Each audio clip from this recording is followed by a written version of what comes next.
Bien-aimés dans le Seigneur, que le Seigneur Tout-Puissant vous bénisse. Alors, je me laisse simplement vous saluer dans le nom de Jésus. Et vous savez que nous sommes aujourd'hui au mercredi, je crois c'est le 9 septembre 2020. Alors, je suis content encore d'être parmi vous. Et je pense que mes vidéos vous aident. Et je comprends, beaucoup me disent que parfois je vais très vite. Et je vais me forcer à ne pas aller vite. Et parfois, ce qui m'amène là, il y a deux choses. Soit parfois sur le temps, et comme tout est chronométré, je vais parfois terminer mon thème. Et comme souvent ce n'est pas facile, alors ça me pousse à aller un peu plus vite. Et aussi une autre chose, c'est que lorsque je me laisse emporter par l'esprit, alors je me trouve dans un culte, comme si je prêchais dans une assemblée où il y a tellement de personnes, je sais que vous me suivez, alors tout de suite je me laisse abandonner. Car je sais que c'est la seule manière pour un prédicateur, lorsqu'il se laisse abandonner, de contracter le Seigneur. Car le Seigneur est esprit et que tous ceux qui veulent l'adorer peuvent l'adorer qu'en esprit et en vérité.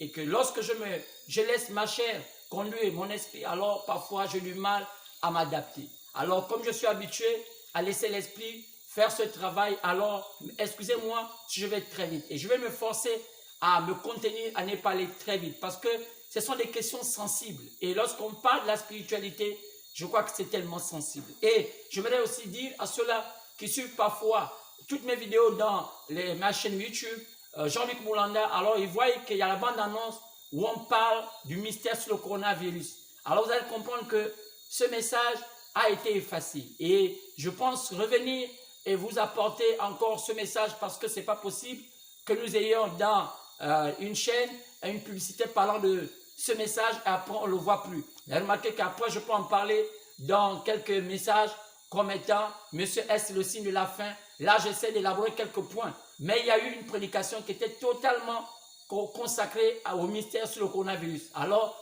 bizarrement ça a été effacé de ma chaîne YouTube. Alors je pense que d'ici là je pourrais encore me plonger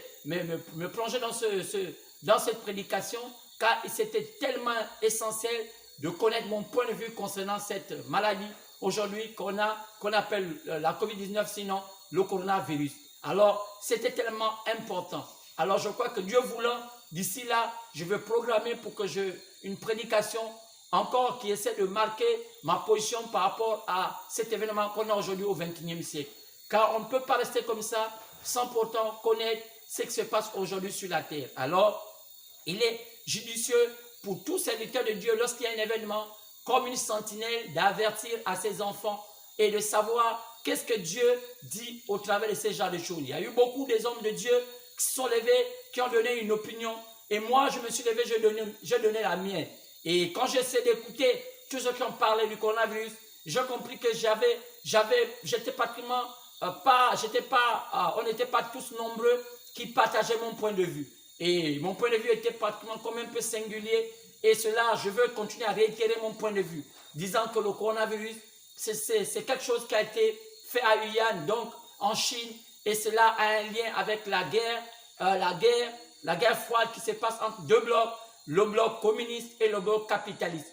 Un qui est amené par la Russie, qui est communiste, et l'autre qui est amené par le capitalisme qui est américain. Alors, vous allez comprendre pourquoi tout cela se passe. Et vous allez comprendre comment aujourd'hui, la Chine devient la troisième puissance mondiale détenant les têtes nucléaires les plus élevées après la Russie, l'Amérique et puis vient la Chine.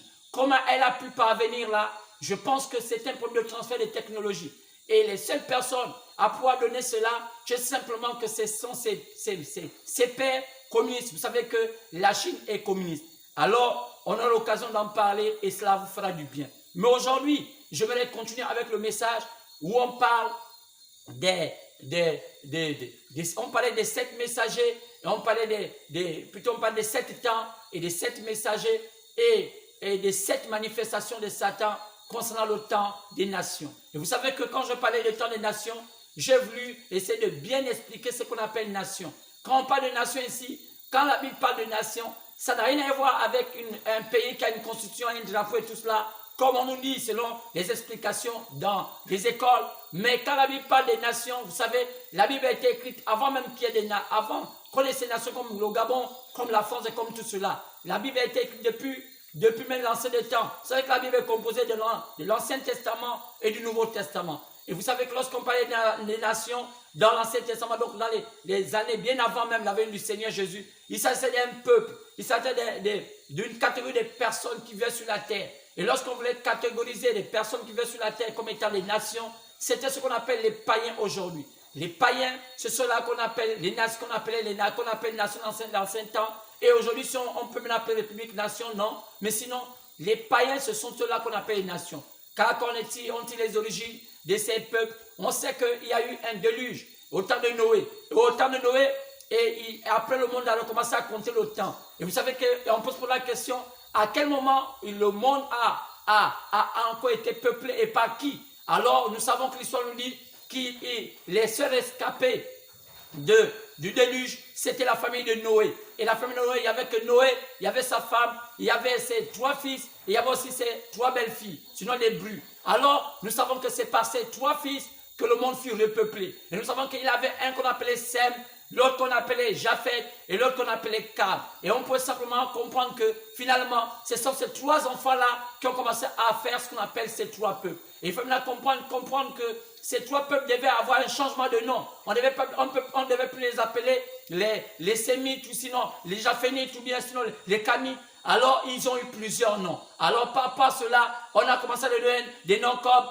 les Juifs, et d'autres on les appelait les Samaritains, et d'autres on les appelait les païens, sinon les nations, et d'autres même sinon les gentils. Maintenant, il fallait savoir comment disposer chaque nom par rapport à chaque fille de Noé. Alors c'est vraiment des véritables mathématiques, des véritables recherches, mais gloire soit à Dieu que ce temps de la fin était prévu, toute une lumière, que le monde devait être connecté, et comme le soleil lorsqu'il éclaire, alors tout le monde est capable de voir tous les oiseaux de mauvais augure, sinon des bêtes de mauvais augure, comme des reptiles, des serpents, tout cela, parce qu'il y a le soleil et tout est clair. Personne ne peut passer inconnu. Alors, cette grande lumière était prévue venir au temps de la fin.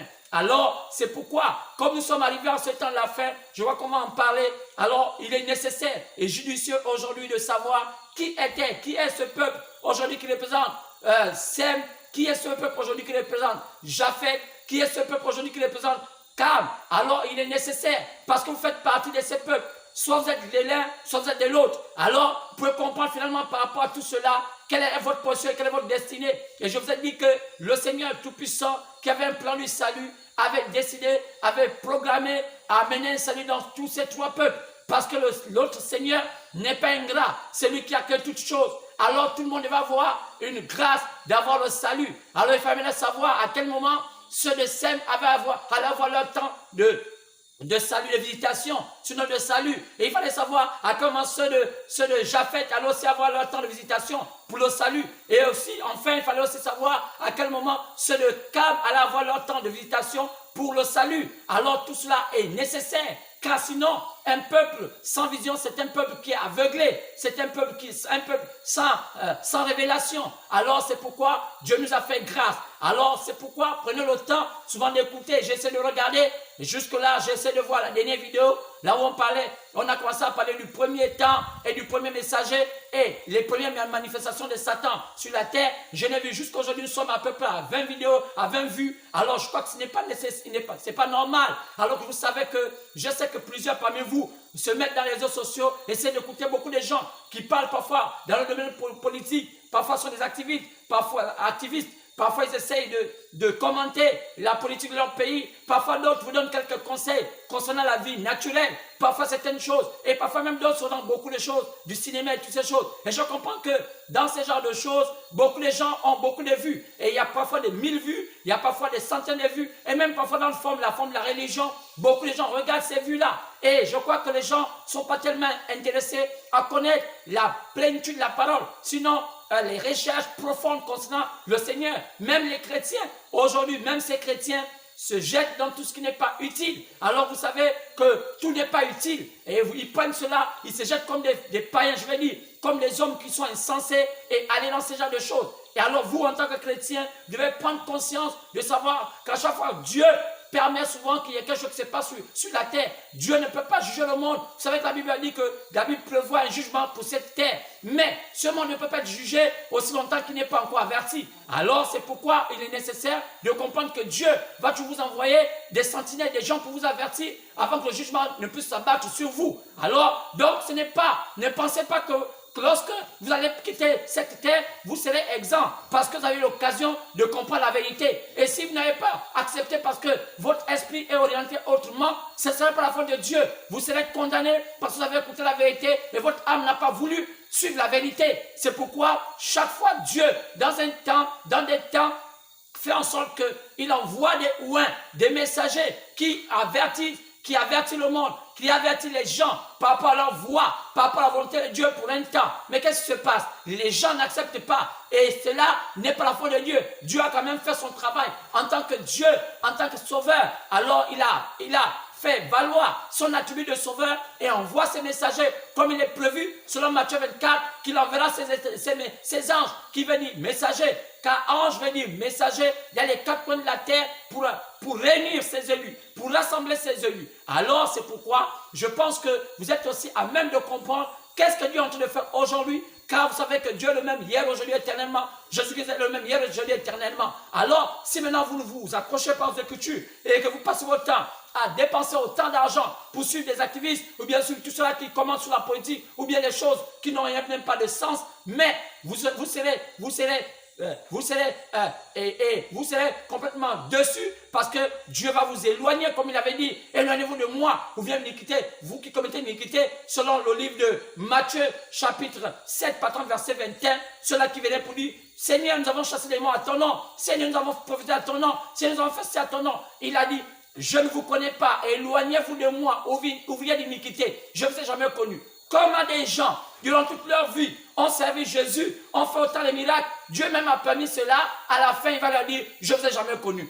Parce qu'il y a beaucoup qui ont pris des voies où Dieu a permis qu'ils continuent à aller dans cette voie-là parce que c'est des voies permissives, mais alors qu'il y a une voie parfaite. Alors il a dit, spacieuse est la voie qui conduit vers les ténèbres, et large même, mais étroite et resserrée celle qui conduit vers la vie éternelle. C'est pourquoi un vrai enfant de Dieu doit s'aviser de savoir que beaucoup viendront en son nom, qui, les démons aussi, prêcheront l'évangile. C'est pourquoi ma raison d'être ici présent, parce que Dieu en ce temps de la fin a permis qu'en ces temps, en ces années, moi je puisse naître et être aussi parmi vous et apporter ma patrie, ma contribution concernant la parole. Donc c'est pourquoi je vais m'efforcer à aller un peu lentement, essayer de vous expliquer certaines choses et je crois que cela marchera. Alors, je pense que là, j'ai commencé dimanche, je crois, et j'ai commencé à parler du premier temps et du premier messager et des premières manifestations de Satan sur la terre. Donc je parlais de la visitation des nations, donc les païens. Comme il était dit selon Actes chapitre 15, partant verset 13 à 14, que Jacques pouvait dire à ses frères. Donc l'apôtre Jacques, un jour, a dit aux autres apôtres, arrêtez-vous un peu, arrêtons un peu de parler. Vous savez, l'apôtre Pierre nous a dit à prêcher, a dit comment le Seigneur avait d'abord jeté ce regard vers les nations, donc vers les païens, vers les gentils. Donc ce troisième peuple, sinon on peut le dire. Alors c'est par là que Jésus avait d'abord arrêté sa visitation du salut vers Israël pour aller vers les païens, pour chercher parmi les païens selon Actes chapitre 15, partant de verset 13 à 14, un peuple qui a porté son nom. Et je voudrais faire comprendre que c'est ce qui s'est passé selon le mystère du renversement des bénédictions. On a vu que lorsque Jacob, le type du grand prophète, lorsque Joseph était en Égypte, alors qu'il avait fait 2 enfants, alors, regardons bien, si on parle en matière des types, on peut dire que Jacob était Dieu,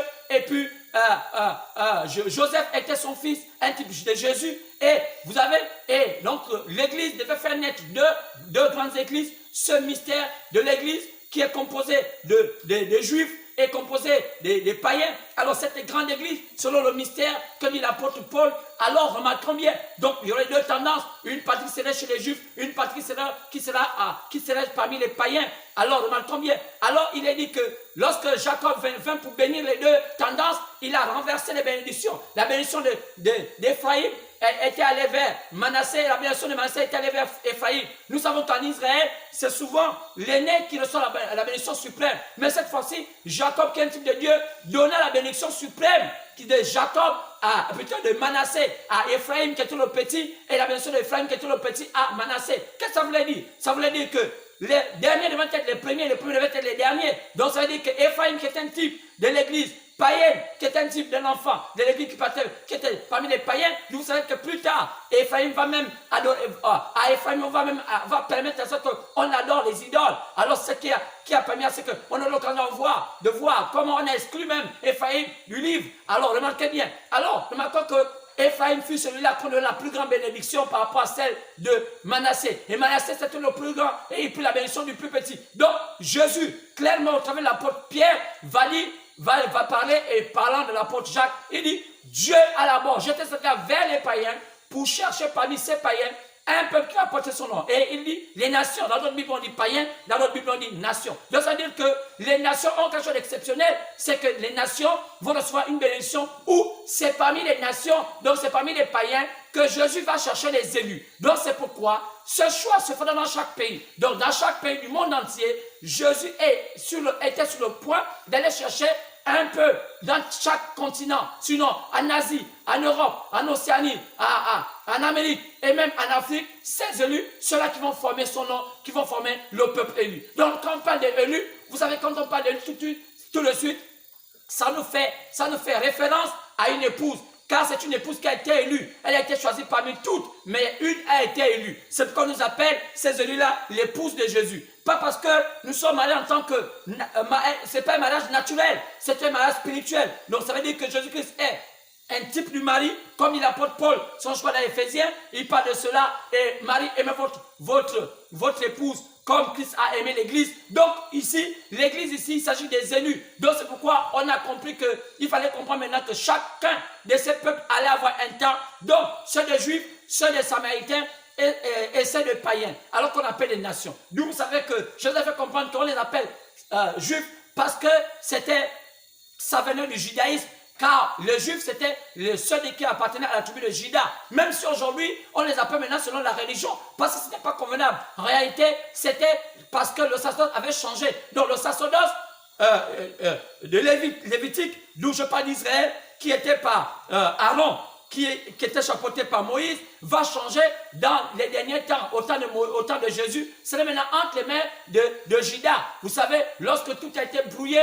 et que les sacrificateurs n'avaient plus leur place, quand on arrive au temps de Jésus, on se rend compte qu'il n'y avait plus le sacerdoce lévitique. Maintenant, on a compris que comme Jésus était le prometteur de la nouvelle alliance, alors comme dit l'apôtre Paul, selon Hébreu, vous allez comprendre qu'il dit, maintenant le sacerdoce devait changer. Et le sacerdoce est maintenant entre les mains de Judas, parce que Jésus-Christ était le grand souverain sacrificateur, celui qui était le Melchisédek, qu'on a vu dans l'Ancien Testament, qui est venu, le Jésus-Christ qui a traversé durant les temps, qui est passé par la théophanie, est devenu chair. Alors c'est ce qui s'est passé. Alors c'est pourquoi, désormais, le sacerdoce qui était lévitique est devenu le sacerdoce de Juda. C'est pourquoi, comme on appelait les gens de Juda, au temps de Nebuchadnezzar, les Juifs, quand on les appelait, c'est Nebuchadnezzar qui donna le nom aux Juifs, plutôt à la tribu de Juda, le nom de Juifs. Alors c'est pourquoi on appelle désormais tous ceux qui sont d'Israël, les Juifs, par rapport au sacerdoce qui est entre les mains de Juda. Alors c'est pourquoi tous les peuples qui alors selon le judaïsme, on les appelle les Juifs. Donc il y a le peuple juif et quand on voit selon la descendance, on voit que Sem, Abraham est sorti de la lignée de Sem. On peut voir dans l'Ancien Testament, vous allez voir, descendant de Sem, vous allez voir qu'Abraham est cité parmi les descendants de Sem. Alors après on peut aussi voir un autre peuple qu'on appelle ceux qu'on appelle les Japheth. Et quand on voit les Japheth, vous allez voir Gomer et toutes ces choses-là, vous allez voir que c'est un mélange entre ceux de Japheth et ceux de Cam. Donc, c'est pourquoi on les a mis au milieu, ce sont les Arabes. Vous voyez que les Arabes, c'est un mélange un peu des païens, un peu des Juifs. Vous allez voir qu'ils sont au milieu, même leur croyance comme étant islam. Vous voyez que c'est une religion qui a un mélange un peu de judaïsme et aussi un peu du paganisme. Vous voyez, donc il y a un mélange là-dedans. Donc c'est pourquoi on les appelle les Samaritains. Donc les mélangés, ils sont un peu juifs, un peu païens. D'où même par leur pratique, même leur religion musulmane, c'est une religion qui est un peu du judaïsme, un peu paganiste. Vous allez voir, les mélanges sont dedans. Alors, donc c'est les mêmes qu'ils ont un seul prophète. C'est les mêmes, vous allez voir à l'intérieur, il y a des marabouts. Oh non, ils croient au marabout, ils croient au Cori. Donc, où est-ce qu'ils font? En même temps, ils disent qu'ils croient un seul prophète. En même temps, ils ne s'alignent pas. Ils ne s'alignent pas selon le prophète. Selon les potes qu'on voit à la généalogie de Jésus, lorsqu'on parle depuis Abraham, même depuis Adam, jusqu'à Abraham, on descend. Eux, ils prennent depuis Abraham, après ils commencent ils mettent aussi dedans. Ils prennent aussi Abraham, après ils dévient. Ils disent que maintenant, ils ont Ismaël comme père. Et ils renversent les tendances. Ils disent que c'est Ismaël leur père et ce n'est pas Isaac. Mais quand on regarde bien Ismaël, c'était l'enfant qui est venu d'Agar. Agar, c'est une égyptienne. Donc, vous voyez qu'il y a tout un mélange. Donc, même dans leur origine, vous ne pouvez pas vous rendre compte que même l'islam montre qui ils sont. Chacun a besoin de connaître ses origines. Quand vous connaissez l'origine de quelqu'un, vous pouvez savoir quelle est la nature de la personne. Car chaque personne a une position par rapport à ses origines. Lorsque vous êtes quelque part, lorsque vous êtes né même dans une famille, on voit vos ajustements, on comprend qu'il y a des gènes, des origines qui vous habitent. Vous voyez que même la science montre qu'il y a des gens qui ont des maladies héréditaires par rapport à leurs origines, par rapport à leurs gènes. Et c'est cela. Donc on ne peut pas changer quelqu'un comme ça facilement. Si ce n'est l'Esprit de Dieu qui peut essayer d'entrer dans sa vie et commencer à le changer. Parce qu'on n'allait pas changer un Sénégalais, un Gabonais. Un Sénégalais va être un Sénégalais, un Gabonais va être un Gabonais, un Malien va être un Malien, et un Togolais va être un Togolais. Parce que c'est un problème des origines. Vous allez voir qu'il y a question de culture et de nature, toutes ces choses-là. D'où lorsqu'on mélange cela, alors parfois à un moment nous avons des enfants mixtes qui sont un peu hybrides. Donc on ne sait plus dans quelle position prendre. Nous, c'est pourquoi dans la vie de tout un chacun doit avoir une position. Soit tu es blanc, soit tu es noir. On ne peut pas être blanc en même temps noir. C'est ce qui fait du gris. Quand ça fait du gris, ça devient hypocrite. Alors vous voyez, donc chacun de nous a une position. C'est pourquoi ça remarque que les métissés sont des gens qui n'ont pas de position. Parce qu'il n'y a pas un peuple métis. Ça n'existe pas. Ce sont des hybrides. D'où tout cela, on doit comprendre ce genre de choses. Alors c'est pourquoi je disais qu'après que Jésus ait travaillé avec les Juifs, qui sont un peuple, alors il avait travaillé avec les Samaritains, qui sont les Arabes. Maintenant, après, il terminait avec les païens, qui sont les nations qu'on appelle les gentils. Maintenant, quand je parlais du salut que Dieu a d'abord jeté vers les nations, vers les païens, vers les gentils. Pour choisir un peuple qui porte son nom, nous, je suis dans le domaine de savoir et vous faire comprendre comment Dieu a fait pour chercher ses élus durant tout le temps, jusqu'à notre temps. Alors, si vous faites partie du Gabon, du Togo, bien l'Afrique, je ne sais pas, de tous les pays à part le peuple arabe et le peuple juif, alors le salut est aussi entre vos mains. Et vous aussi avez le devoir de savoir si vous avez été choisi. Et si vous êtes choisi, vous avez le devoir de comprendre que c'est le temps de sortir de votre conception que vous avez embarqué durant votre séjour sur terre, parce que vous avez été influencé négativement, peut-être par un parent, par un oncle, je ne sais pas par qui, mais Dieu qui est tout puissant peut seulement vous ramener dans le droit chemin en faisant quoi? En disant, maintenant c'est le temps de changer, c'est le temps maintenant d'aller vers la gloire, parce que Dieu t'a choisi. Et si t'a choisi, c'est parce que tu m'écoutes. Et si tu m'écoutes aujourd'hui, tu sens que tout ce que je suis en train de dire aujourd'hui a un impact dans ton âme. Ton âme s'est réjouie parce que ce que je dis aujourd'hui essaie de te rendre bien. Alors vous savez, c'est pourquoi Dieu, quand il te parle au travers de ton âme, il y a quelque chose qui bouge ton âme pour dire, tu suis dans le droit chemin. Alors si c'est le cas, tu peux seulement dire, merci Seigneur, je crois que le temps est venu. C'est pourquoi je vais commencer à montrer le temps dans lequel il fallait choisir ses élus. Il y a eu un long temps qui était divisé en 7 temps. Et l'apôtre Jean nous parle sur l'Apocalypse que Dieu, pour choisir les païens, il a choisi un temps, mais il a divisé ce temps-là en 7 temps. C'est quoi? Il a appelé ce temps-là les 7 âges de l'Église. D'où vous allez voir qu'il a appelé ce temps par le nom des villes. On a vu Smyrne, on a vu plutôt Éphèse, Smyrne, Pergame, Thyatire, Sardes, Philadelphie, la Odyssée. Donc il y avait 7 temps, donc 7 villes. Et je vous ai demandé à dire que ces villes-là, les noms étaient donnés par rapport au temps. Pourquoi? Parce que les mêmes démons qui ont perturbé le temps où les autres recevaient leur visitation, donc ceux des Sem et ceux des Japheth, les mêmes démons-là sont allés s'agripper où? Dans ces 7 villes-là, pour que après que Dieu commence à faire le travail dans le temps païen, le temps des nations, ils allaient quitter ces villes-là pour aller maintenant attaquer les croyants du temps des païens. Pourquoi? Parce que ce sont les mêmes démons qui ont perturbé Israël. Donc les Juifs, et ce sont les mêmes démons qui ont perturbé les Samaritains, qui sont maintenant allés aussi à notre temps pour nous perturber. Donc Satan n'a pas changé. Il change peut-être les facettes, il change des ordres, mais l'esprit est le même. Maintenant, il faut savoir comment le démasquer, comment savoir que là, c'est Satan. C'est pourquoi je suis ici présent pour restituer l'histoire. Car un peuple sans histoire, c'est un peuple mort. Quand vous êtes chrétien, il faut savoir quelle est votre position. Il faut savoir pourquoi je suis chrétien. Où est ma place dedans? C'est qu'aujourd'hui, beaucoup de pasteurs sont contentés à faire une propagande pour se faire une renommée, avoir des moyens, et d'autres se sont bien en sortis, mais ce n'est pas ça l'essentiel. Depuis qu'aujourd'hui on a un souci avec le coronavirus, vous remarquez qu'aujourd'hui, les croyants, que ça qui fait depuis combien des années auparavant au Gabon, ça va bientôt plus de 35 ans que l'église de réveil a commencé, on s'est rendu compte que 35 ans que l'église de réveil que les gens se sont cassés à prêcher l'évangile. Oh, vous savez, ça a mené carrément du sable. Pourquoi? Parce qu'il n'y a pas un véritable fondement. Ils sont allés dans tous les sens. Et aujourd'hui, les gens se posent la question, et même les pasteurs, pour dire finalement, mais qui sont ces hommes qu'on a prêchés pendant plus de 35 ans? Pourquoi ils ne sont pas assis dans la foi? Parce que ce qui a été prêché, ce n'est pas la parole. Vous savez, ce n'est pas tout. Seulement de lire la Bible, c'est pas tout de faire des commentaires, c'est pas tout d'être beaucoup excité, c'est pas tout d'avoir une bonne pédagogie, de pouvoir embarquer les gens et leur donner quelques bonnes paroles mielleuses, mais il faut que ça soit accompagné de l'Esprit de Dieu.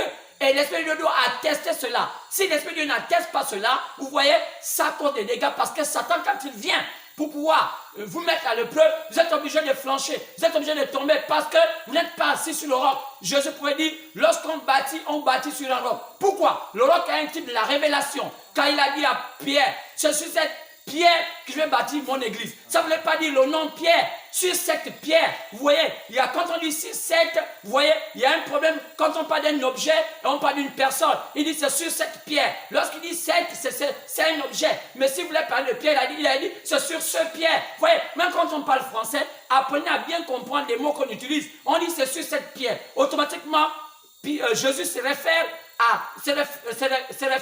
à l'objet. Donc il se réfère à ce que la pierre fait. Quoi? La révélation, l'attribut. Alors, mais s'il parlait de Pierre qui était un nom, il a dit, c'est sur ce pierre que je vais bâtir mon église. Mais il a dit, mais c'est sur cette pierre. Donc il fallait comprendre que quelle était cette pierre? Et vous savez qu'en symbole, la pierre est un type de la révélation. Parce que la pierre, c'est quelque chose de tellement encastré, c'est tellement caché. Pour connaître le secret qu'il y a l'intérieur de la pierre, il faut la briser.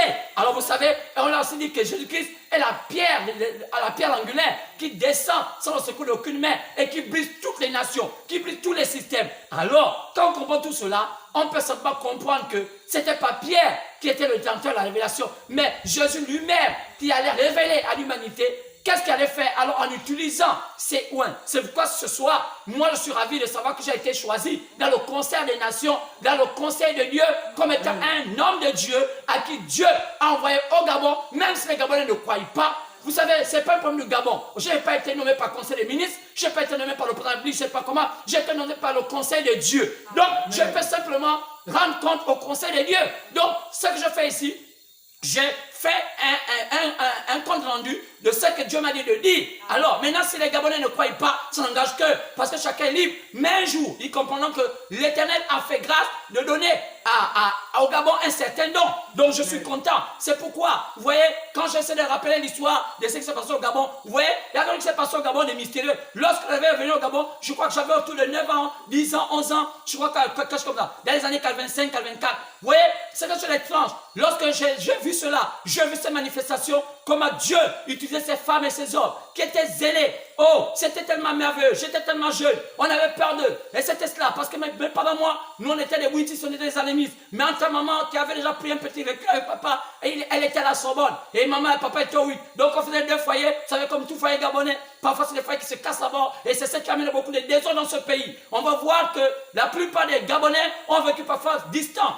Papa, parfois, là-bas, laissé maman parce que maman était entêtée par ses parents et parfois papa aussi. Et il y avait tellement de méli-mélos comme ça. C'est ce qui a amené beaucoup de désordre au Gabon. Vous allez voir que la plupart des Gabonais sont sortis hors des couples. Ou bien parfois, c'est des couples cassés. Et ça a mené à ce qu'un pays est la plupart du peuple, sinon 90% du peuple gabonais, ce sont les enfants nés hors mariage. Sinon, ils étaient les mariages, c'est les mariages qui étaient cassés. Et ça a mené tout un désordre. Et il fallait mener une réconciliation. Mais la seule chose qui a mené les Gabonais encore à avoir l'amour d'être ensemble, c'était la parole. Parce que les religions, si je veux dire, traditionnelles, comme nos traditions, avaient failli. Parce que malgré que nos papas étaient initiés, nos mamans étaient initiés, ça ne les empêchait pas de se casser dans les foyers. Ça ne les empêchait pas de commettre des adultères. Ça ne les empêchait pas à faire des fornications. Ça ne les empêchait pas à faire. Donc, nos traditions avaient failli. Pourquoi? Parce que la plupart l'état de nos parents, sinon la qualité de nos parents, c'était de tourner de ce qu'ils croyaient comme valeur.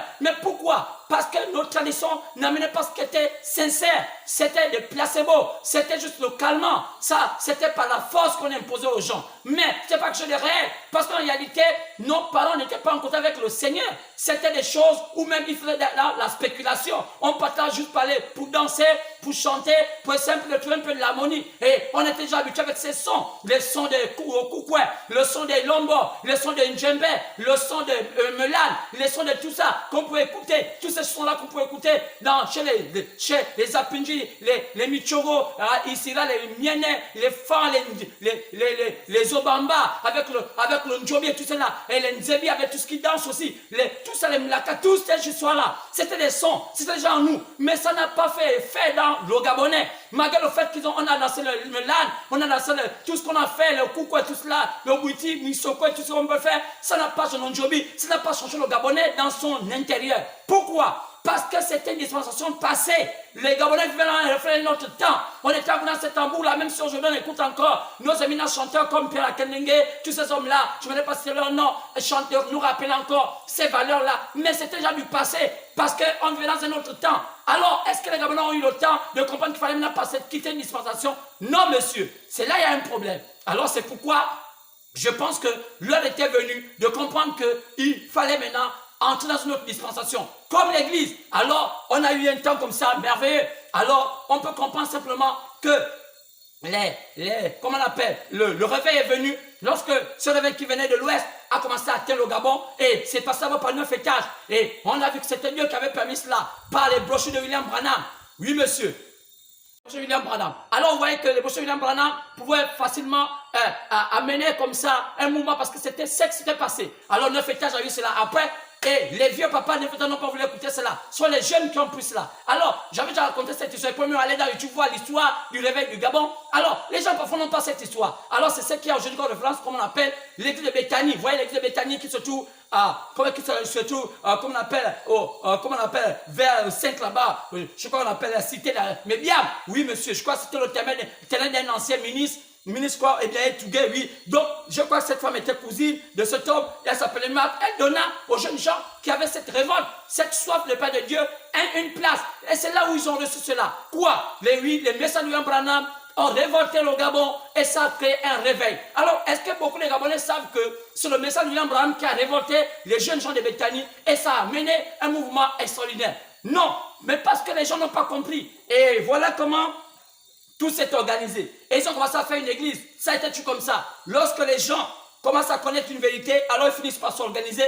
Et c'est dans cette organisation que les choses se gaspillent. Alors vous allez voir que c'est là, ils ont quand même eu un pasteur. Mais je vais vous montrer quelque chose d'étrange. Alors je vous dis, cet homme, je pense, il était le premier pasteur de cette église. On l'appelait, je crois, Monsieur Daniel Obam, je crois Daniel Obam, quelque chose comme ça. Vous savez, les noms parlent. Vous voyez, c'était monsieur, on l'appelle Monsieur Daniel, je crois Jean Daniel, je crois Jean Daniel. Ça s'appelle le frère, le pasteur, je crois Jean Daniel Obam, quoi comme ça. Oui, mais quand je viens la peine de croire au Seigneur, dans les années 93, donc 92, fin 92, début 93, quelqu'un m'a amené vers lui. Il était en retraite dans les Sassa, dans le 27. Vous voyez cet endroit? Je pense que s'il m'écoute, il va comprendre cela. Alors on m'avait amené là-bas, je ne sais pas pourquoi, et on me dit qu'il fallait qu'on rencontre un homme. Il était là comme, il était en train de monter un nouveau mouvement, parce qu'il s'était séparé de tout ce qui se voyait maintenant à Béthanie, parce qu'il voyait que c'était une désordre. Il y avait maintenant un grand désordre. Et vous savez que dans cette zone-là, c'est où se trouve maintenant la zone économique, un COP. C'est cette zone-là où j'avais vu ce monsieur. Et j'ai vu cet homme, il était un homme réservé. Et il regardait les gens, et celui qui m'a amené là-bas parlait avec lui. Et il était là comme pour dire, ah, tu sais, vraiment, on ne sait plus comment faire, mais je crois que Dieu lui-même saura comment faire. Et je crois que cet homme-là aujourd'hui, je crois que c'était le premier pasteur de Béthanie.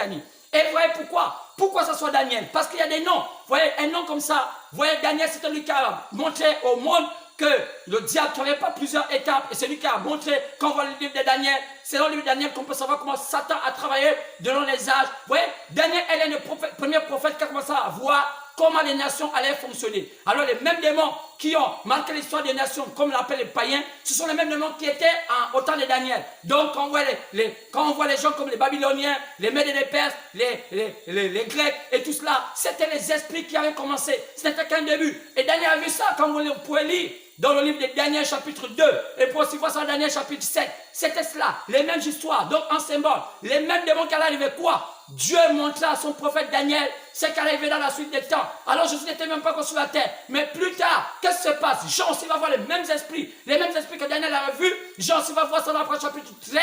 Oui, Jean va voir ça en symbole. Et cette fois-ci, il a aussi vu le même lion, le même ours et l'ours et, comme on appelle, le léopard et enfin le dragon. La même chose que Daniel avait vu dans Daniel 7. Alors, Jean aussi l'a vu dans l'Apocalypse chapitre 13. Quoi? Le même démon changeant de facette. Et cela, changeant de temps, des dispensations. Alors c'était clair. Mais je vous dis, donc ce message prêchant Daniel était comme c'était lui qui a été élu comme étant le premier pasteur de Béthanie. Alors, qu'est-ce qui se passa? À la fin, on écarta. Mais qu'est-ce qui resta? Vous savez qu'on a commencé à avoir quelques leaders. Et vous voyez, dans ces leaders-là, on a eu un qu'on appelle un Francis, un qu'on appelle un Gaspard, et je ne sais pas combien d'autres. Donc vous voyez, remarquez bien.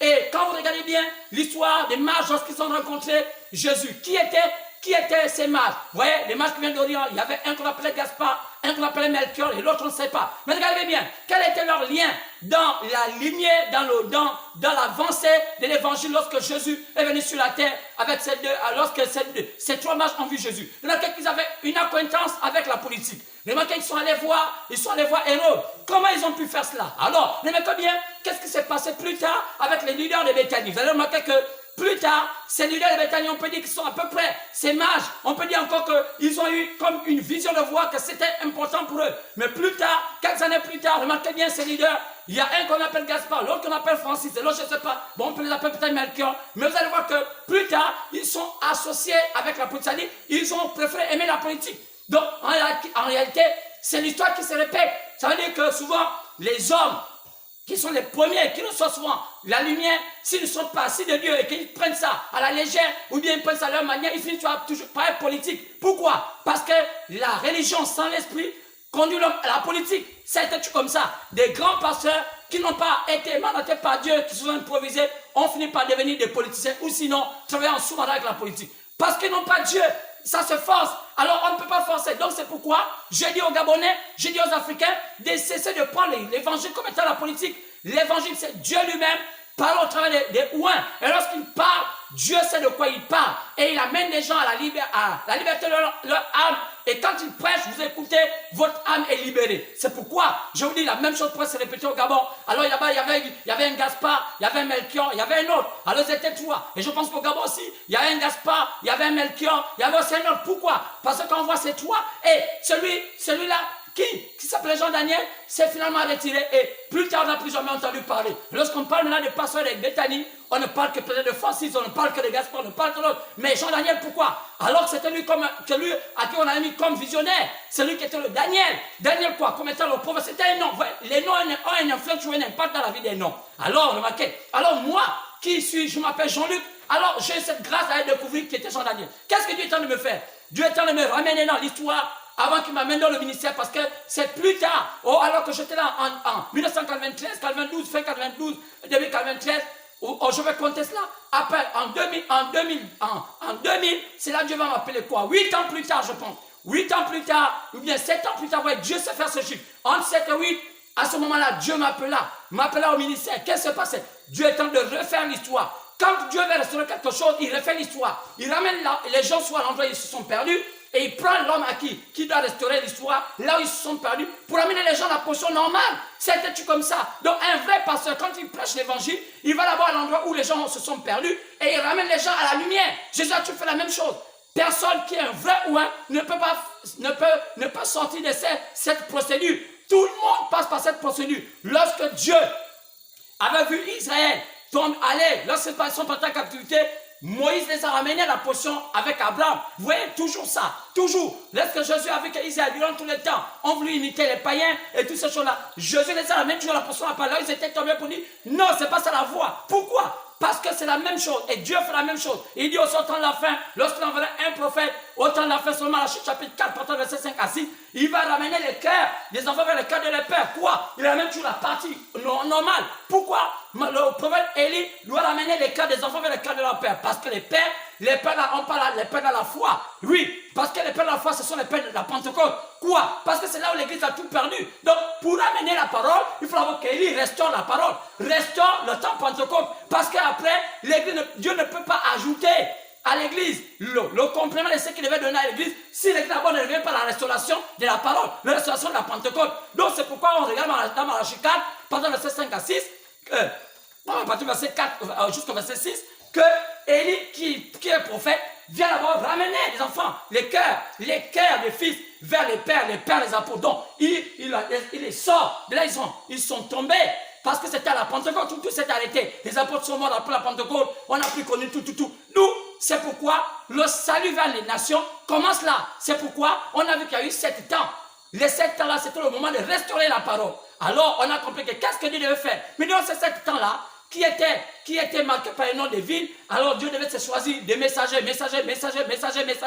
devait avoir 7 messagers. Alors, il fallait les connaître. Il fallait savoir à quel temps ces 7 messagers allaient venir. Alors, le choix de chaque élu des nations se faisait par rapport à ces 7 temps-là. Alors, il fallait connaître à quel temps toi tu étais né et quel messager qui correspondait au message auquel tu allais écouter. Car la foi venait de ce qu'on entend, la foi venait de ce qu'on entend, et ce qu'on entend vient de la parole de Dieu. Donc, chaque élection des élus se faisait par rapport au choix du message qu'il écoutait, par rapport au message qui était prévu par Dieu pour lui. Alors, c'est pourquoi moi, quel est mon rôle? C'est de restituer l'histoire, restituer la parole, pour que chaque Gabonais, comme étant prédicateur, chaque Africain, chaque gens des nations, puisse savoir que Dieu a travaillé selon les temps, selon une procédure parfaite. Alors, vous ne pouvez pas dire appartenir je ne sais pas, au XXe siècle et dire que non, moi j'étais sauvé par Paul. Non, parce que Paul n'était pas venu au XXe siècle. Donc il a scindé cela en 7 temps. Donc il devez maintenant comprendre vous à quel temps vous êtes venu pour savoir quel messager qui vous donnait le cultus d'être un élu. Alors vous devez écouter ce messager et ce messager devait vous faire du bien. Maintenant, si vous écoutez un messager qui n'était pas par rapport au temps auquel vous vivez dans le reflet d'un autre temps. C'est-à-dire que ce qu'il vous apportait, vous étiez dans une forme de rêverie. C'est pourquoi beaucoup de gens dans les églises ont du mal à avoir les bénédictions de Dieu parce qu'ils vivent dans le reflet d'un autre temps. C'est-à-dire qu'ils se disent que non, moi j'ai écouté Paul, je vais écouter Paul. C'est vrai, Paul c'était un bon messager, mais il n'était pas prévu pour tant de temps. Oh, moi j'ai écouté Irénée, c'est bon. Moi j'ai écouté Luther, c'est bon. C'était des très bons messagers, je ne lutte pas d'eux. Mais est-ce que tu étais en face avec leur temps? Non, monsieur, non, madame. Car Dieu, quand il fait son choix, il a fait ça selon 7 temps et 7 messagers. D'où je restitue l'histoire. Et je restitue l'histoire en disant que le premier pasteur de Béthanie, c'était Jean-Daniel Obam. Je crois ce monsieur-là. Et je crois, gloire à Dieu, cet homme, même si aujourd'hui il est effacé, je pense que c'est l'un des grands serviteurs de Dieu que le Gabon n'ait jamais eu. Même si on ne veut pas l'honorer aujourd'hui. Mais moi, je dis, gloire à Dieu, parce que c'est un homme bien, je l'avais vu. Il était humble. Et s'il est resté comme ça, oh, chapeau à lui, parce que c'était un homme qui m'avait impressionné. Et bizarrement, là où un enfant touche ses pieds, regardez aujourd'hui, et je vous dis que là, je l'avais vu, quand je passe encore en voiture, toute cette zone a été déblayée, c'est venu dans la zone inconnue. Pourquoi? Parce que vous savez, là où les pieds d'un serviteur de Dieu a touché, même si lui ne sait pas aujourd'hui, la chose est devenue grande. Pourquoi l'État a choisi l'endroit-là comme étant une ville? Qu'est-ce qui a inspiré? Parce que le premier pasteur du réveil du Gabon avait mis pied à cet endroit, et cela s'était mis comme un exil. Oui, monsieur, ça a été tout comme ça. C'est pour dans ma tête que lorsque je commence à mettre pied ici à Kanda, je pensais que Kanda va être une ville bizarre. Oui, monsieur, parce que là où les enfants de mettre leurs pieds, quelque chose se produit. Car ensuite, là, il y a la lumière. Ensuite, il y a la parole. Là où le péché abonde, la grâce surabonde. C'est toujours comme ça. Donc, quand les gens ne comprennent pas ce genre de choses, ils sont perdus. Vous devez comprendre cela. Comment Dieu fait ces choses. Alors, moi, en ce temps, je voudrais vous continuer. Je vais commencer avec le message à la fin des liens. C'était que je vous ai déjà montré que l'apôtre Paul fut le premier à être choisi. Pour voir ça dans l'ancienne prédication des dimanches. Et je vous ai démontré que Paul était le premier messager. Et son temps était entre les années 50, 53 ans, moi jusqu'aux années 170. Et vous voyez que chaque fois le messager vient souvent et il parle. Et puis le temps est là. Alors après, on est aller au deuxième messager. D'où je vous ai démontré selon les Écritures comment Paul dit qu'il est le premier. Selon Romains 11. Partant verset 11, je vous ai montré selon Galates. Et tout ça même titre 1.1. Alors tout cela, Paul dit, je suis celui à qui Dieu a choisi pour être l'apôtre des païens. Alors, donc Paul fut ce messager que Jean avait vu, qui était celui à qui Jésus avait adressé la lettre selon Apocalypse chapitre 2, partant verset 1, et écrit à l'ange de l'église d'Éphèse. Donc ce temps-là, c'était Paul. Car ange veut dire messager. Donc il faut maintenant comprendre qu'est-ce que Paul avait dit. D'où Personne ne peut s'amuser parce que Paul a mis le fondement, Paul a mis le soubassement, Paul a commencé à dire, il n'est pas permis aux femmes de prêcher. C'est Paul qui l'a dit. Donc, personne ne peut venir continuer Paul. Paul était l'apôtre, celui qui a mis un apôtre, celui qui met le fondement. Alors, comment aujourd'hui les églises veulent aller encore de ce qui a mis le fondement? Paul dit selon Galates 1, verset 8, que si même un ange venait du ciel, prêcher quelque chose de contraire à ce que je dis, qu'il soit maudit. Donc, tout pasteur doit se référer à ce que Paul a dit parce qu'il a mis le fondement. Donc, il va maintenant comprendre qu'il allait venir après. Donc, on a dit que Paul est celui qui était du temps, son temps a été appelé le temps d'Éphèse. Éphèse, on a dit, visé, relâché. Donc, on a commencé à comprendre que Satan avait travaillé en ce temps-là. C'était ce premier moment. On a appris l'apôtre chapitre 6, pendant à l'ouverture de son, parce que c'est à l'ouverture de son quelque chose devait se passer. Je vais faire comprendre que la première étape de Paul était connue parce que Paul a quand même dit qu'il était le premier messager. Et on pouvait comprendre un peu par la Bible qu'est-ce qui s'est passé. Paul a fait tous ces pays-là, Macédoine et tout cela, il a fait les Corinthiens, il a fait Rome. Donc Paul fut l'un des rares juifs qui a fait tous ces pays païens. Car l'apôtre Pierre n'a jamais fait ces pays païens. Quand les gens disent que Pierre est allé à Rome, Pierre n'a jamais mis pied à Rome. L'histoire dit que Pierre n'est jamais parti à Rome. Donc si aujourd'hui, les Romains, ce que je veux dire, les Italiens, disent que leur basilique s'appelle Saint-Pierre parce que Pierre a mis pied à Rome, c'est une imposture, c'est l'imposture, c'est du mensonge. Car Pierre n'a jamais mis pied à Rome selon l'histoire, jamais. Donc, il peut mettre ça Saint-Paul. Mais oui, mais pas Saint-Pierre. Mais pourquoi? Parce qu'ils se sont dit que comme Jésus avait dit, quoi? Toujours la superstition. Comme Jésus avait dit que c'est sur cette pierre que je vais bâtir mon église, alors ils ont dit non, prenons Pierre, prenons le nom de Pierre, mettons-la parce qu'au moins, l'onction que Jésus avait dit là va s'abattre sur nous parce que c'est sur Pierre là qu'on a donné les clés. Ah! Erreur sur la révélation de la parole. La pierre de la révélation. Donc, la révélation par le bâtiment. Alors, voilà comment le diable nous entraîne dans ce désordre et les gens ont cru que Saint-Pierre de Rome, c'est là où Pierre était parti. On a pris son temple, on a enterré sous le sol et les onctions des morts de Pierre. Quand les gens font les cultes, alors le pape reçoit l'onction de Pierre et puis c'est lui qui peut maintenant proclamer la vérité. Il peut maintenant libérer les gens par ses clés. Oh! On appelle ça la superstition. Et ça n'a pas changé. Et quand l'église catholique est venue, ça a amené tout le monde dans ce genre de choses. Nous, aujourd'hui, on est dans une forme de superstition. Donc, l'évangile, aujourd'hui, dans le monde, c'est un évangile de superstition. C'est pourquoi aujourd'hui les églises sont affaiblies. Pourquoi? Parce que les pasteurs vivent de l'évangile de la superstition. Oh, tu as fait quoi? Oh, j'ai rêvé un chien, le chien de ton père. Et il y a tellement de choses, même dans les sermons, on ne sait pas comment les disséquer. Donc, aujourd'hui, après le premier âge, et le premier messager, et les premières manifestations de Satan, je vous ai dit qu'il est d'abord un cheval blanc, alors il se dissimule comme étant un messager de lumière, mais après, il commence à se manifester. Je vous ai dit qu'au temps d'Éphèse, même à l'église d'Éphèse, où Paul était le principal fondateur de cette église de Jésus-Christ, vous allez remarquer que je commence à dire qu'ils ont commencé à mettre une statuette qui était avec, je ne sais pas de paille, mais avec des bras de fer. Qu'est-ce qui est en train de montrer? C'est en train de montrer la venue de l'évangile, d'une puissance de fer dans l'église.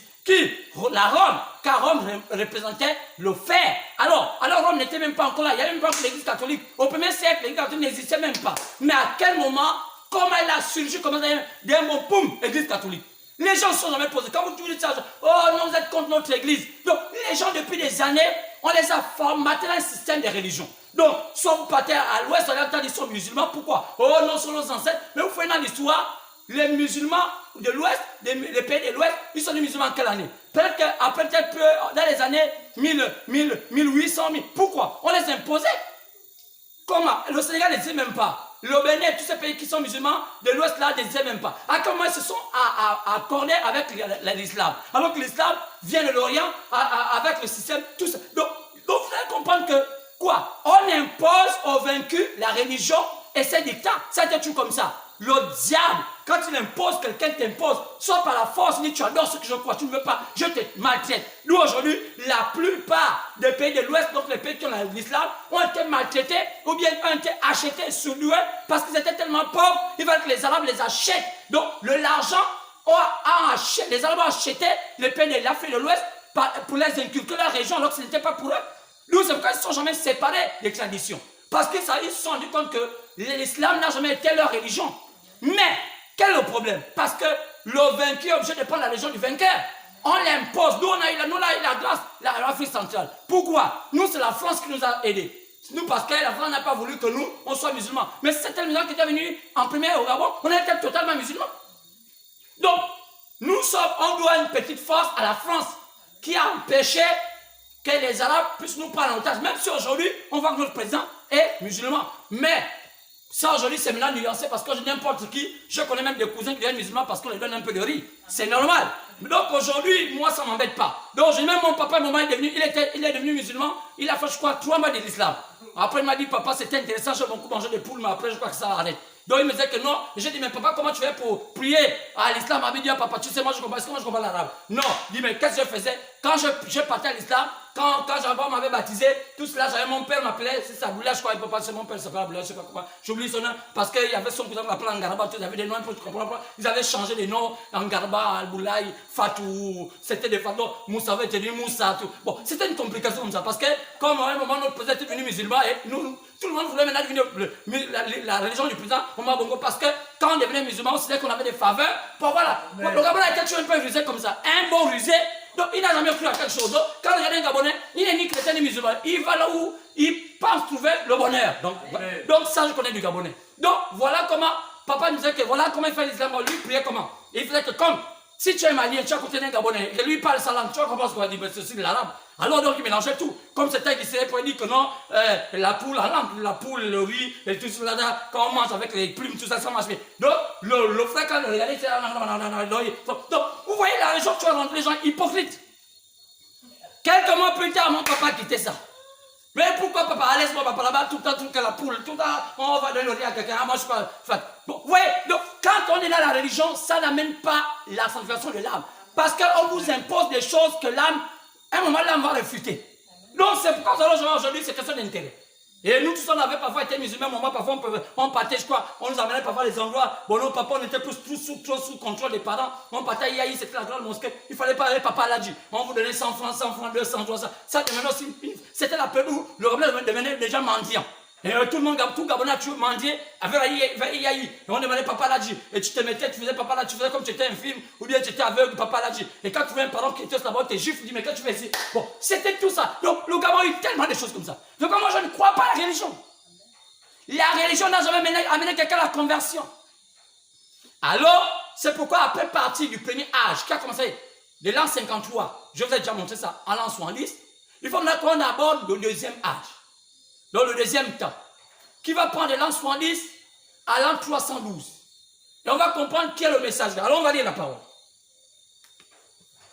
Il est important aujourd'hui que l'histoire soit restituée.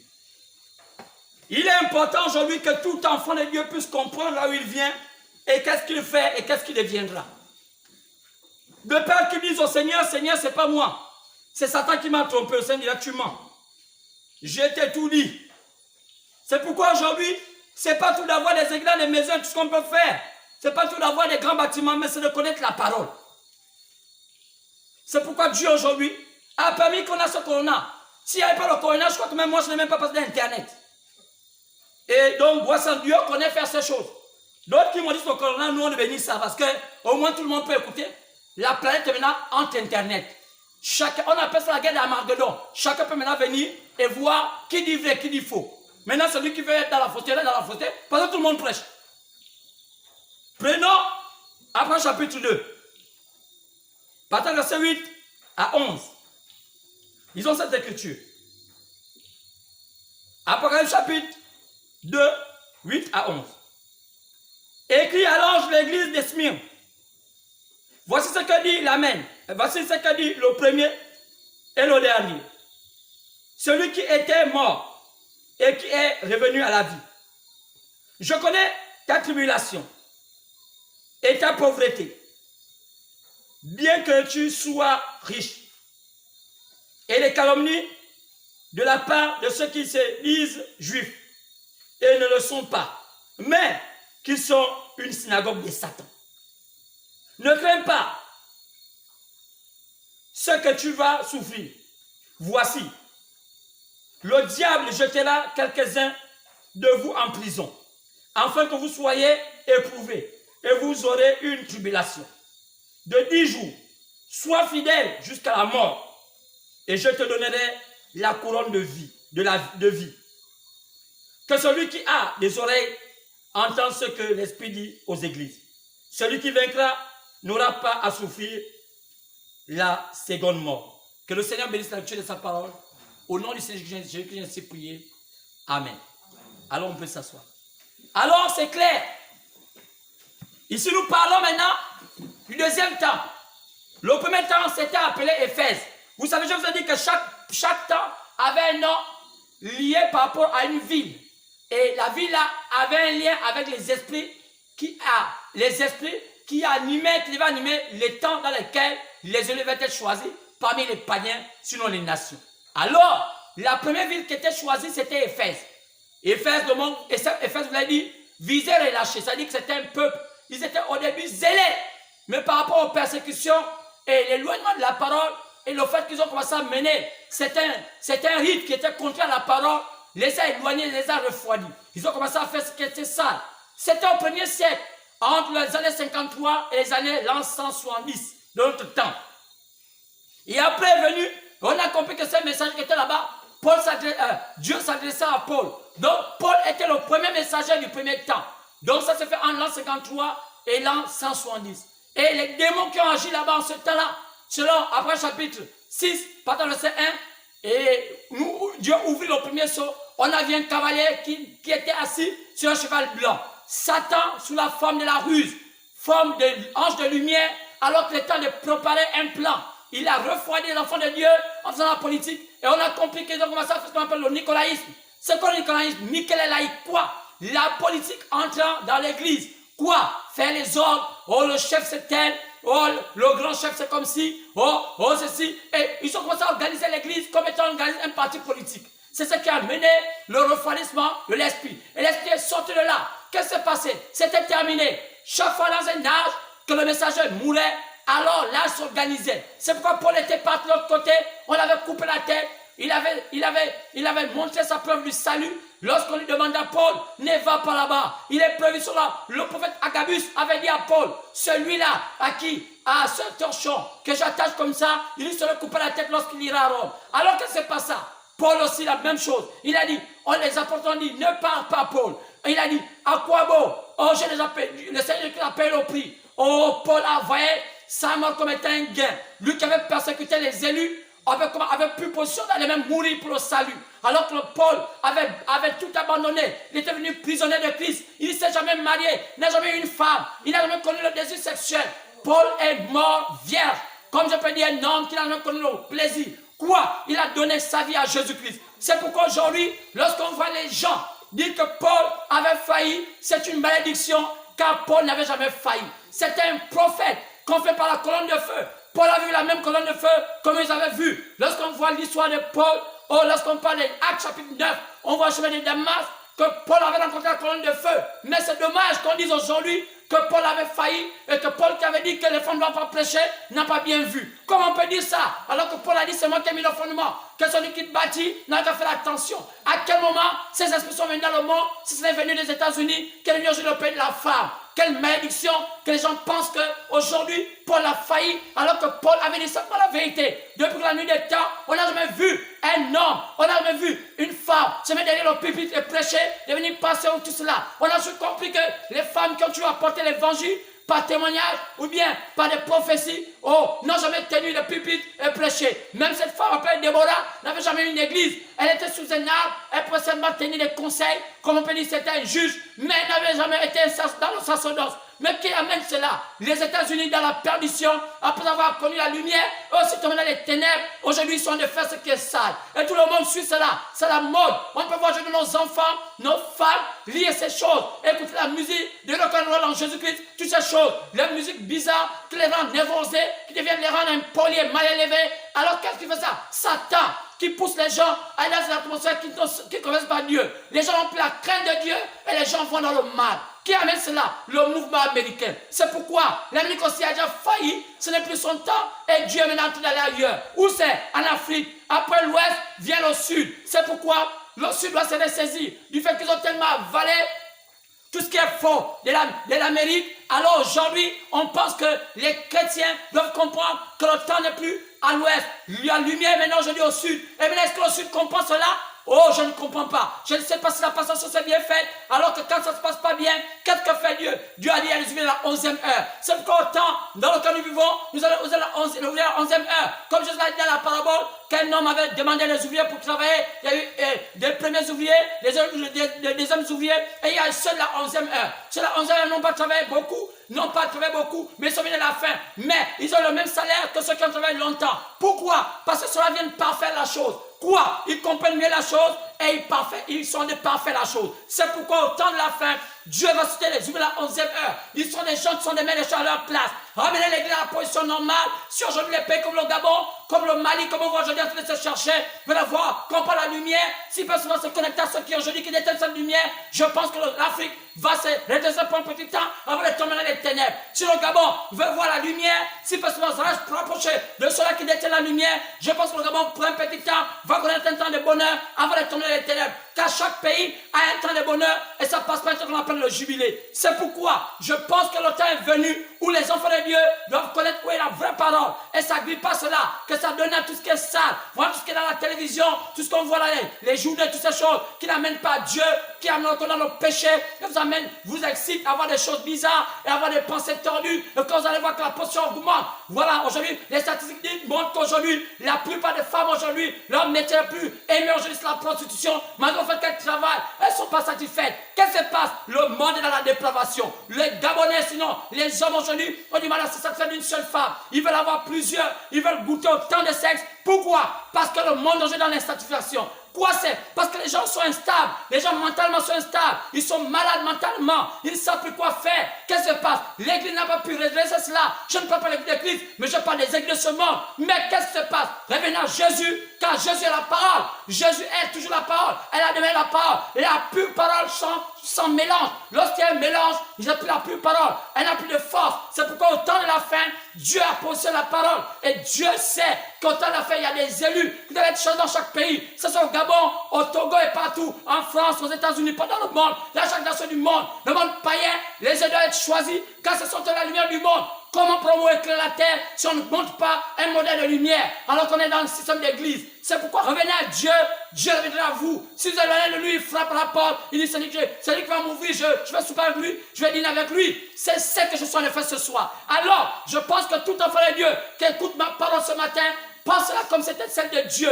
Dieu a tué des hommes et Dieu a toujours fait cela. Quand il ne fait rien, ça devait être son secret à ses serviteurs les prophètes. Peut-être que je ne suis pas un prophète majeur, mais je suis quand même un prophète mineur. Parce qu'Agabus aussi était un prophète mineur. Et c'est lui qui avait averti à Paul qu'il devait être coupé, il devait être assassiné. Alors cela, mais qui parlait à Agabus? C'était Dieu.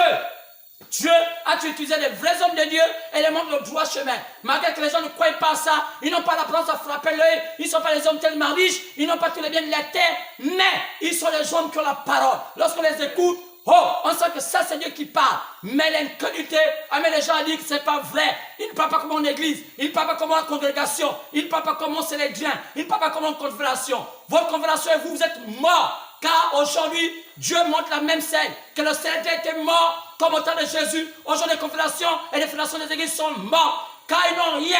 Dieu n'est pas dedans et Dieu n'a jamais fait ce genre de choses. C'est des choses qui cabotent. Oui, monsieur. Oui, monsieur. C'est pourquoi, nous sommes un temps merveilleux. Qu'est-ce qui s'est passé? On était au deuxième âge. Mais à quel moment ça s'est passé? Ça s'est passé en la fin du premier âge et on était dans le deuxième âge. Il y a les années 170. Les années 170, quelque chose se passe. Nous sommes rentrés de passant de l'âge de fer. On est rentré dans l'âge Smyrne. Selon Apôtre chapitre 2, pendant le verset, au verset, je crois, Apôtre chapitre 2, partant du verset, au verset 8, au verset 11. Oui, 2, Apôtre chapitre 2, 8 à 11, écrit à l'ange de l'église de Smyrne. Mais, est-ce qu'on le voit? Mais qui était cet ange? Alors, vous voyez, on va continuer à dire. On va continuer à comprendre cela. Qui était cet ange? La division du monde en trois peuples. Je vous ai déjà dit cela. Par les fils de Noé, on n'avait pas de Sem, Japheth, Cam. Nous étions en train de chercher les élus de temps de Cam. Et vous savez que les élus de temps de Cam, c'était, le Gabon fait partie, c'était les païens. C'est pourquoi nous sommes aussi des païens. Et c'est là-dedans. Et on a commencé à comprendre que ça a commencé par Paul. Et Paul devait choisir un. Dieu devait donner un autre après Paul. Et n'oublions pas qu'après le ciel, le diable fut précipité sur la terre. Oui, parce qu'on ne peut pas parler des temps, du deuxième temps et du deuxième messager sans parler des deuxièmes manifestations. Car c'est le thème de ce soir. Quoi? Le deuxième temps, le deuxième messager de Dieu chez les nations, appelé aussi païens, et les deuxièmes manifestations du diable en ce temps-là. Oui, il y a deux. Il y a un. On va aller comme ça pour comprendre toute la manigance que Satan fait. C'est pourquoi le thème de ce matin, ce soir, tant pour moi, je l'ai intitulé le deuxième temps, le deuxième messager de Dieu chez les nations et les deuxièmes manifestations du diable en ce temps-là. C'est clair. Oui, monsieur. C'est pourquoi on ne peut pas parler de temps, de messagers, sans parler aussi des manifestations de Satan en ce temps-là. Car au premier temps, on a vu qu'au premier temps, il s'est glissé parmi les élus. Il y avait des faux apôtres, des faux messagers, et ça était comme ça. Ils seront glissés pour commencer à créer la zizanie. Et les démons entrent parmi ceux-là et créent la zizanie. Ils sont les apôtres, ils sont les prophètes. Jésus avait averti qu'il viendra parmi nous. Les gens qui vont dire, Matthieu 24, il dit, on viendra des faux prophètes, des faux ouins, qui diront, oh, c'est moi qui suis des Christ, c'est moi que Dieu a envoyé. Ils ne seront pas eux. Ce sont eux le danger de ce temps. C'est pourquoi il faut le savoir. C'est clair. Alors le diable était là. Lui qui était précipité. Oui, précipité depuis le ciel. On a vu cela selon Abraham chapitre 12, partant du verset, je pense à 12, par le verset 7 à 9, qu'il y a une guerre au ciel. Qui? Satan, appelé le diable, Satan, le serpent ancien, le grand dragon, fut précipité sur la terre et il décida que toute la terre soit sous son contrôle. Oui, monsieur. Mais comment le connaître? Oh! C'est celui-là, le diable. Il amena que le diable à être quoi? Aux prises à l'homme. Parce que l'homme était celui qui devait gérer le monde. Après qu'il fut chassé sur la terre, il a commencé à dire il faut combattre celui qui gère le monde. Car l'homme était fait comme Dieu, a été fait sur la terre, comme étant par Dieu, comme étant un petit Dieu. C'était le gouverneur de la terre. Oui, monsieur. Dieu a dit dans le livre de Genèse chapitre 1, partant verset 26, faisons l'homme à notre image, à notre ressemblance, qui domine la terre, que les poissons de la terre, que tout ce qui respire soit sous son contrôle. Que devait faire le diable? Combattre le gouverneur de la terre. Oui, monsieur. Oui, mon frère. Oui, ma soeur. Si tu fais partie de ceux-là à qui Dieu a donné ce mandat, alors Satan, tu vas te combattre. Car la mission, c'est de le faire. De combattre celui à qui Dieu avait donné la mission. Alors, on peut voir dans 2 Corinthiens chapitre 11, partant verset 1 à 5, on dit que Satan était subtil. Il s'est déguisé en ange de lumière. Oui, monsieur. Un homme subtil. Un être. Il devait le faire. Quoi? Il devait se déguiser en disant qu'il est Dieu. Oh, s'il vient en tant que Satan, on ne devait pas le reconnaître. On peut se voir ça dans quoi? Oh, dans 2 Corinthiens chapitre 11, partant verset 13 à 14, à 15 autant pour moi. Lisez cela, vous allez voir. Quoi? Le diable, il est rusé. Il est tellement rusé, il est venu dans le monde d'une manière subtile. Oui, monsieur, il devait le faire. C'est comme on voit dans 1 Pierre chapitre 5, partant verset 8 à 9, on dit il est comme un lion rugissant. Quoi? Il est le même qui commet les meurtres. Quand on voit aujourd'hui les gens qui utilisent les rituels pour tuer les humains comme eux, en disant qu'ils vont avoir des ascensions, de la politique, dans toutes ces choses, ça montre que Satan a pris le contrôle de leur corps. Ils deviennent comme des hommes inoffensifs. Alors ils sont contrôlés comme les automates. Alors qu'est-ce qu'ils font? Ils tuent les gens comme ces hommes-là aujourd'hui. Oh, il y a des hommes dans des pays où, lorsqu'ils pensaient un moment qu'ils tuaient des chrétiens, ils devaient avoir le bonheur. Qu'est-ce qu'amène les gens à ce genre de choses? La subtilité, la superstition. Pensant qu'en tuant quelqu'un, le sang qui va gicler là va s'amener à avoir le bonheur, à avoir un pouvoir. C'est quoi? C'est la bassesse de la spiritualité. On n'est plus dans ce genre de choses. Il faut savoir comment manipuler l'invisible, amener ça dans le visible, comme avait montré Job, chapitre 38, pendant le verset 32 à 33. Connais-tu les lois du ciel? Oh, c'est cela. Mais quand aujourd'hui, les gens prennent encore des choses bizarres, en assassinant les hommes, coupant les têtes, faisant les rituels avec le sang des hommes, pensant avoir de grands pouvoirs. En ayant cela, ça montre que l'Afrique a encore la bassesse. Même la France, même d'autres pays qui sont passés par là, on cesse de faire ça parce que ça n'a plus d'effet. Mais les gens sont encore dans ce genre de choses, prendre les crânes des enfants, des pères et tout cela, et mettre dans les maisons, penser que ça va procurer la force. Ça montre qu'on a manqué de la force, et on veut prendre quelque chose de superficiel pour donner encore le courage. Vous savez, les gens qui font cela, ce sont des peureux. Quand un homme est peureux, il faut quelque chose qui donne la stimulation. Quoi? Soit tu bois le vin, soit c'est drogue pour avoir le courage. Alors ceux-là qui ne boivent pas, qui ne se droguent pas, qu'est-ce qu'ils font? Ils font des rituels pour avoir le courage. Ce courage, parfois, on leur demande de couper la langue des gens, les veines et tout cela, couper la tête et tout cela. Et quand les gens font cela, ça les amène dans une forme de transe et cela amène les gens dans le courage. Et qu'est-ce qui se passe? On appelle ça la spiritualité. Non, monsieur, c'est la falsification de la spiritualité. Vous êtes des assassins, vous êtes des criminels qui tuent les gens, pensant avoir des postes en tuant les autres. Cela n'a rien à y voir avec la spiritualité. Quand vous montrez ce genre de choses, ça vous êtes encore bas dans le côté spirituel. Car vous n'êtes pas obligé de tuer quelqu'un, vous n'êtes pas obligé de prendre la langue de l'autre, prendre même c'est pas un type pour dire que vous êtes puissant. Car ça montre que vous êtes faible. Vous n'êtes pas obligé de faire des choses sales à l'autre pour montrer que vous êtes puissant. Non, monsieur, la spiritualité s'examine. Il faut avoir le contact du monde surnaturel. Oh, mais comment le faire? Il faut aller vers ceux qui en savent. Oui, monsieur, allez vers ceux qui en vendent de lui. Et c'est cela. C'est pourquoi Paul nous a dit, selon Colossiens chapitre 1, partant de verset 12 à 23, comment, oh, qu'est-ce que c'est pas ça? Il dit comment le monde était livré de la puissance de Satan. Colossiens 1, 12 à 23. On a vu dans 1 Jean nous a dit ça dans 1 Jean, chapitre 5, verset 18 à 19, que le monde entier est sous la puissance et la domination de Satan. Mais comment en sortir?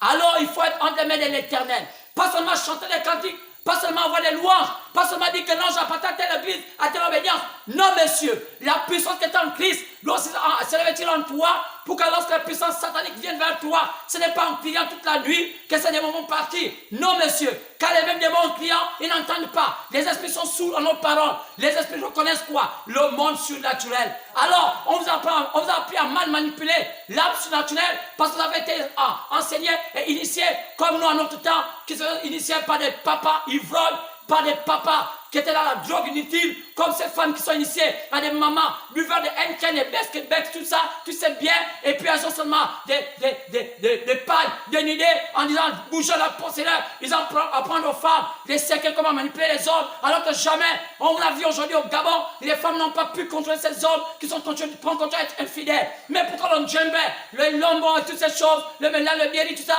n'a pas pu contrôler les hommes infidèles ou bien contrôler les femmes infidèles?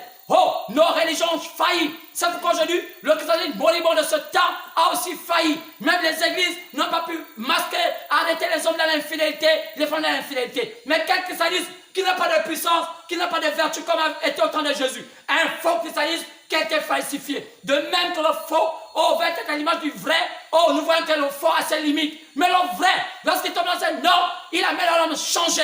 Ce n'est pas un homme qui le change, Dieu lui-même qui s'éclaire entre les mains du vrai. Lorsqu'il amène entre les mains du vrai, automatiquement il change, il devient une autre personne. Oh, c'est pourquoi je dis Gabon, reviens à Dieu.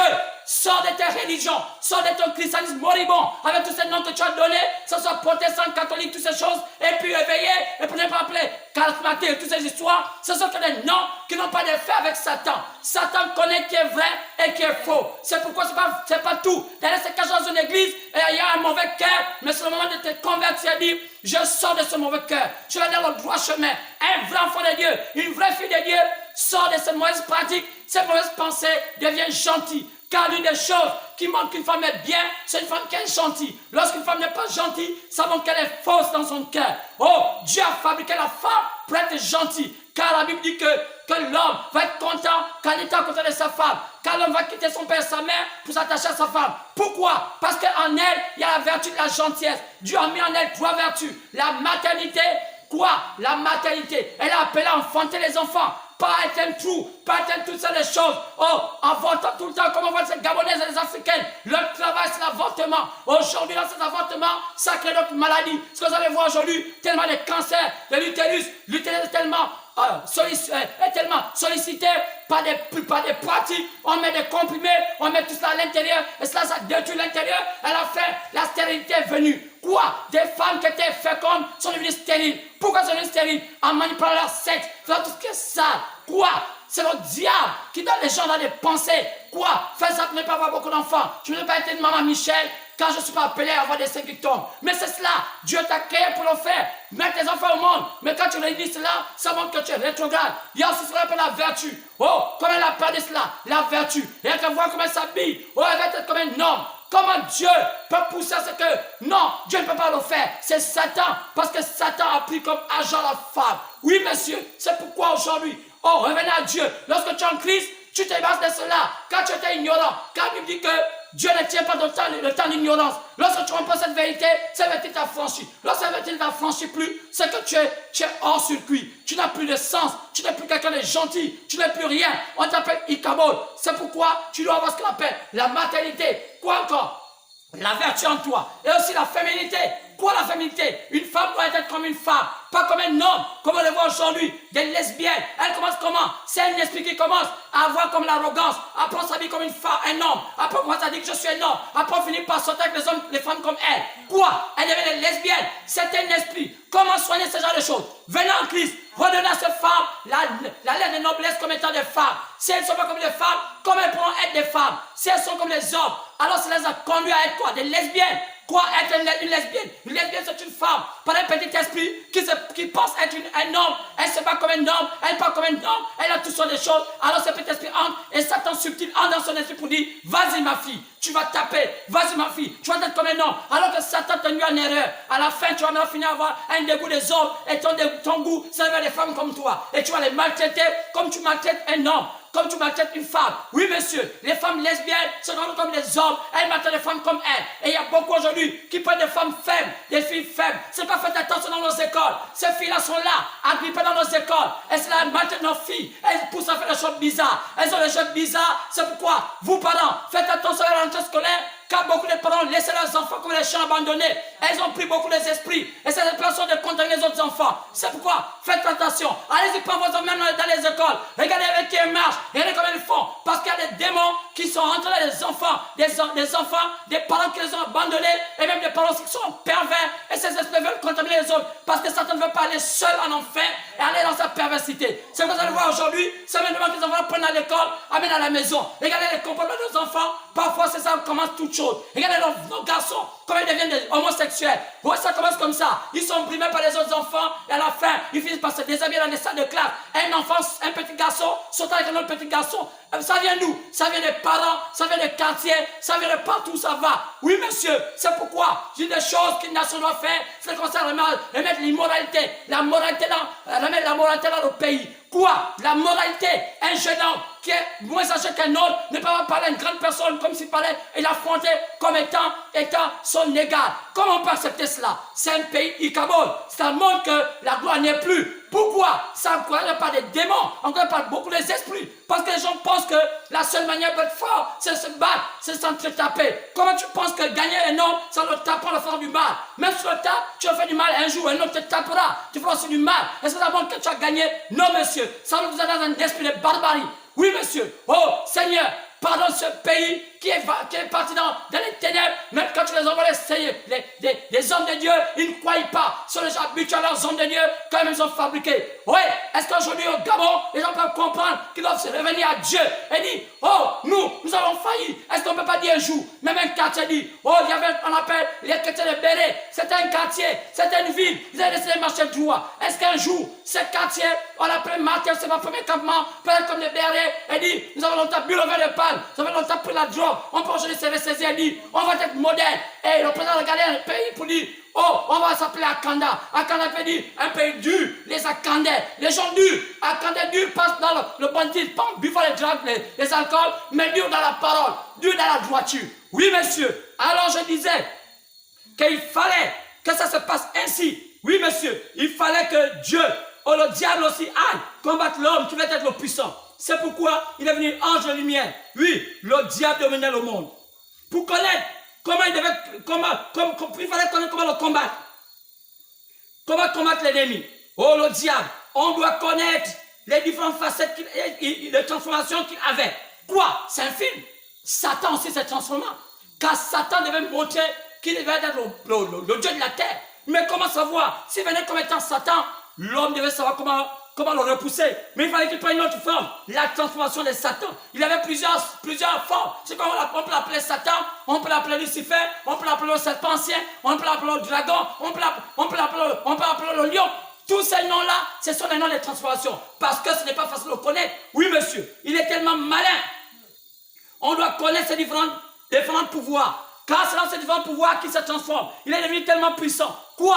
Le deuxième âge, c'était un âge qui était compliqué. Oui, monsieur. Car Satan petit à petit se développait. Au premier, il était encore tellement fragile.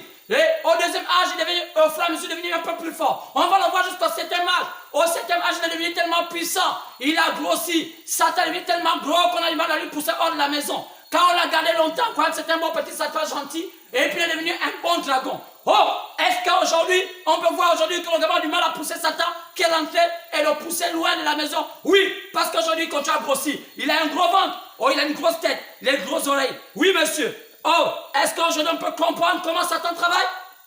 Pourquoi aujourd'hui, on ne veut pas comprendre cela?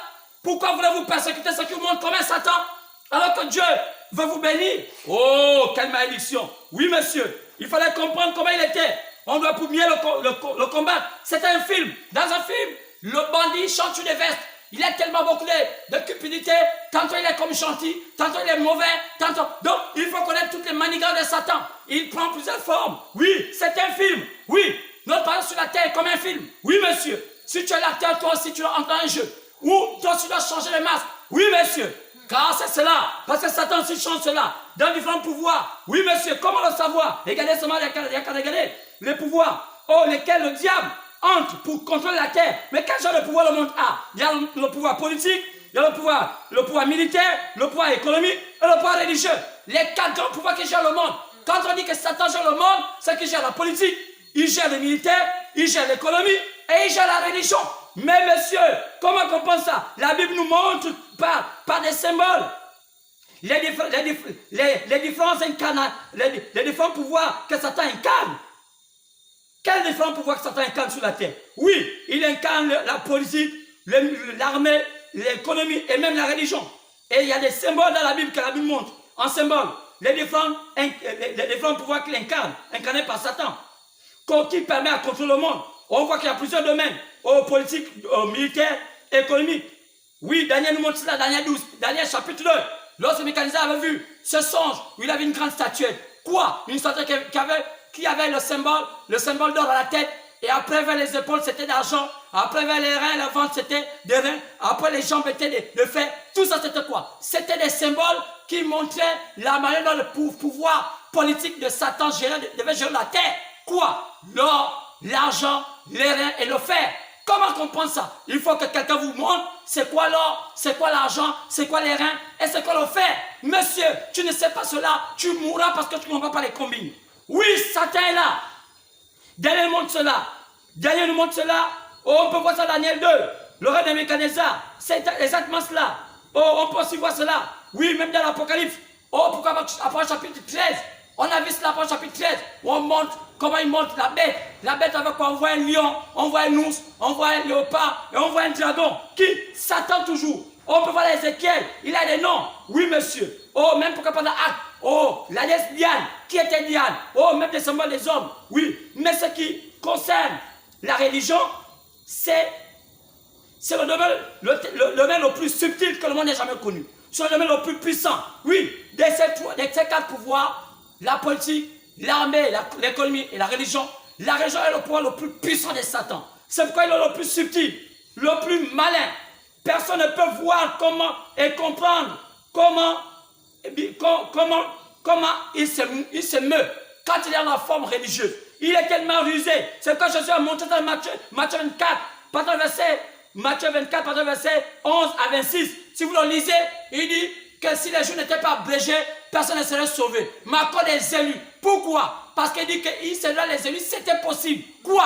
Dans la forme religieuse, Satan est le plus puissant. Oh, on peut le connaître dans la forme politique, parce que c'est facile de savoir un fort politicien, ils sont soit des dictateurs. On peut le connaître dans la forme militaire, parce qu'un militaire mauvais, il passe son temps à torturer les gens, à faire ce qui est mal, même quand quelqu'un est dans le droit chemin. On peut se savoir dans la forme économique, lorsqu'on voit les gens qui falsifient les billets, font toutes ces choses-là, et essaient de jouer avec les gens, avec l'argent, et tout cela. Là, on peut reconnaître Satan facilement. Mais, dans la forme religieuse, il est tellement rusé, il est subtil, que personne ne pourra comprendre. Et Jésus nous avertit pour dire, faites attention, dans la 4e phase, la phase subtile, il est redoutable. C'est pourquoi, quand je parle du deuxième temps, on va comprendre qu'il est tellement redoutable. Il est renouvelé parce que déjà pour le connaître au premier temps, il fallait qu'on ait l'appui d'un homme de Dieu. Un noir du temps de la fin, appelé William Marion Branham. C'est grâce à cela qu'on a eu toute la texture que cet homme, d'abord chapitre 6, quoi, l'ouverture du sixième sceau, n'était que le diable lui-même qui s'était déguisé en ange de lumière.